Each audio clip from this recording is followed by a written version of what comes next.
با صدای مرتضی سرمدی.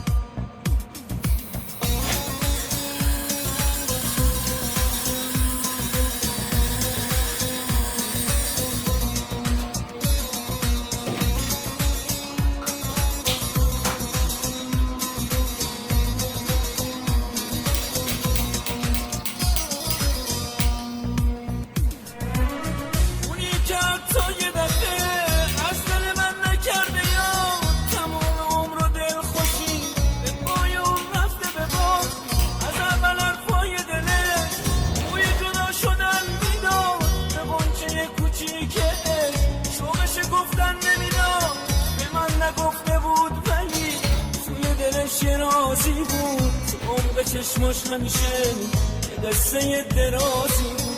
تمام اون دلتنگیاش از اولش یه بازی بود. دل سنگش همیشه به مرگ